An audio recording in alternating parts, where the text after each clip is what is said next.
Thank you so much, Dr. Owens, for your willingness to share with me and the world in reference to your experience.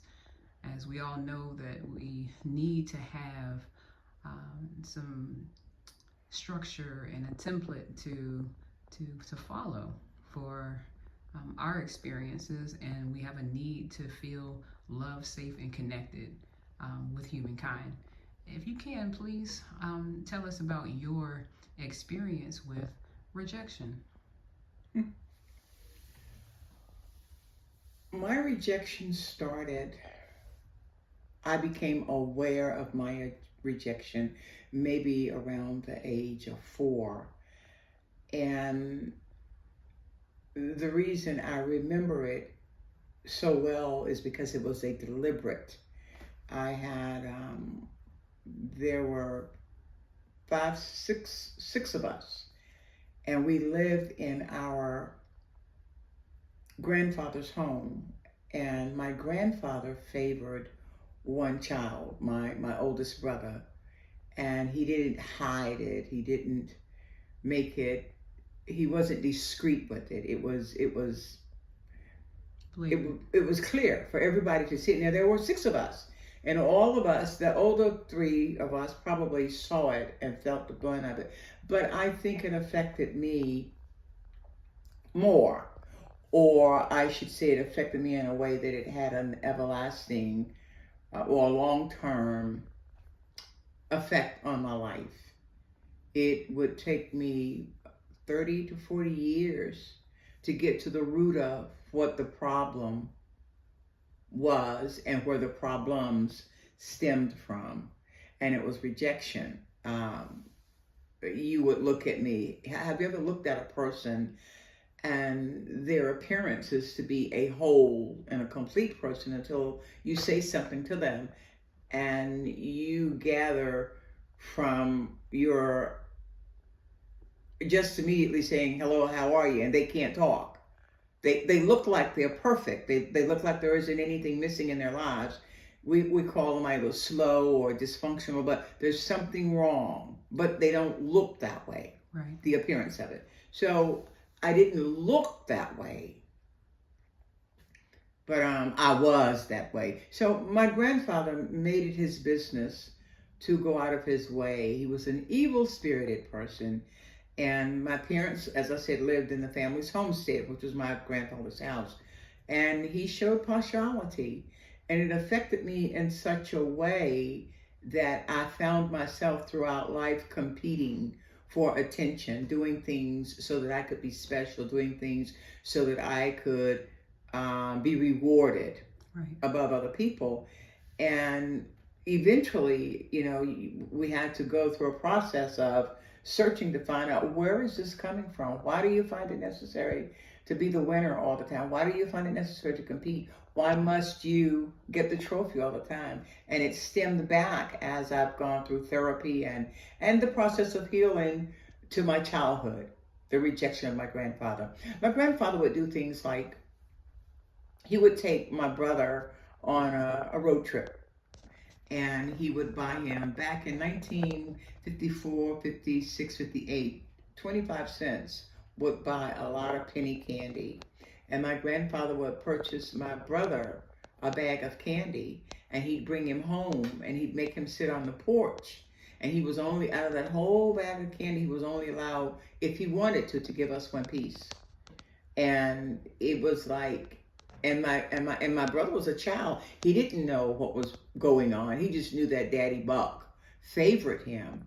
And we grew up in that hostile environment, or not being good enough. And I felt as a child that I wasn't good enough because I didn't get what my brother got. And he would do things like he would buy him clothing.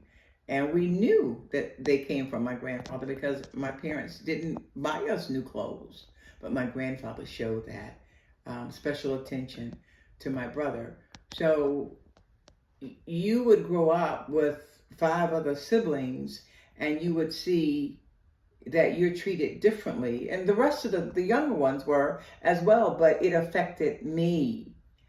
And I didn't know why. Did I look right, that I smell right, that I act right. What was it about this child that made that man reject her? And I realized at an early age that he didn't like me. Nobody had to tell me.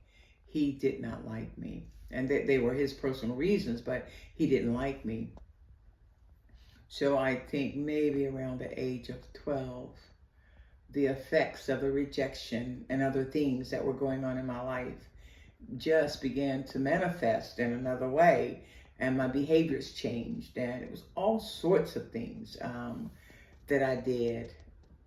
And I heard one counselor say at one time in my life, well, you have to own it. Heck, listen, I was a child. How can I own being rejected?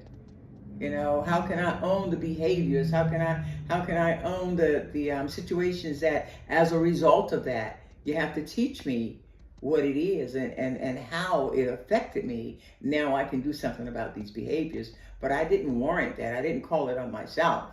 Yes, do I own it today? Yeah, I own the behaviors as a teenager, but not as a child. You know, I didn't know any better. Right. I knew the hurt and the pain. So how did I transcend? How did I get from hating him, because it became a love and a hate situation? I hated my grandfather. I hated him to such a degree that I wanted to kill him. Literally, I threatened to kill him the last time I saw him alive. And I grew up in a home where my parents never argued. They never had a crossword around us. We weren't allowed to fight in my home. If we argued, then there was another set of disciplinary rules that went with that. We were not, to fight it out or settle it ourselves. You had a kind word and you moved on. If you didn't, then, there were other consequences that my parents had for us. But I learned, I harbored it wasn't an anxiety, and I thought as an adult, hate is a strong word for a young girl that was raised in a Christian home. I mean, literally, we went to church 9 days out of 7. It ain't but 7 in a week, right? And our parents were dedicated, but there was a breakdown in the communication and in the family relationships. And I said earlier, the last time I saw my grandfather alive, I promised that I'd kill him. I'd had enough. I'd had enough of his accusations. I'd had enough of his abuse, his mental abuse, his sexual abuse. I'd had enough, and I wasn't taking any more. And at the age of 13, October the 29th, it was the night that I was going to put him to rest. And I thank God that my grandfather backed out of the house instead of coming towards me, instead of engaging in the confrontation. He backed himself out, and that was my saving grace. For years, I thought he was lucky, but no. For years, I thank God that I was blessed, because if had I jumped him, if had I beat him to death, I don't think I'd be out today. So one of the things in this rejection that I see, and particularly grandparents, listen, if you don't believe that this type of relationship can wedge a war between your children and your grandchildren, just look at where we are today in 2024. The Middle East is filled with the favorite child, the favorite grandchild. The fight is all about birthrights over there. Abraham's children, birthrights. Who's the biggest? Who gets this and who owns that? We look at it in the Bible. We look at Joseph, birthrights. His brothers hated him so much that they sold him into slavery and lied to their father, birthrights. Of course, God had another plan, but birthrights. You look at Jacob and Esau, birthrights. And one was favored, over the other. Right. And it created a division that is still feuding today. Right.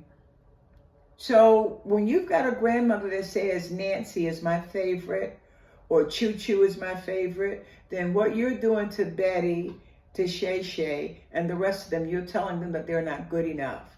When you sneak Nancy a piece of candy or a piece of money, and she lets them know that grandma gave me that or papa gave me that, then papa is causing the children to wedge a difference between themselves. You've already done it. You know, I've heard people say, well, she's my favorite. Well, okay, what is that particular thing? You have other children that have other what is the word I want to call? They do other things that you like. You've got to find it. You've got to find something in every grandchild that's worth applauding, that's worth giving them attention for. All of us children, we jockey for attention. All we want is acceptance. Right. We want to know that we're good enough. We want to know that we matter. We want to know that our lives mean something.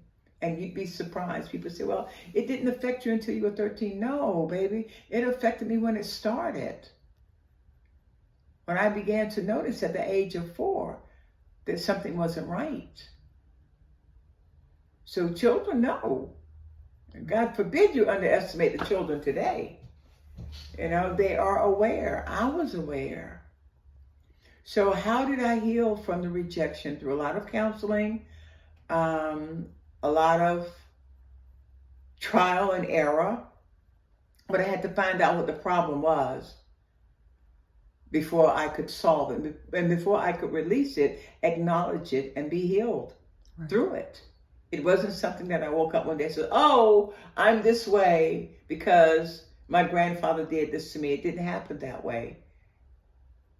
I knew that he was the cause of some of the things that happened in my life, but I did not know the full extent of what rejection could do to a human being. Exactly so. Yes. Thank you so much for sharing. I appreciate your time. Thank you for having me.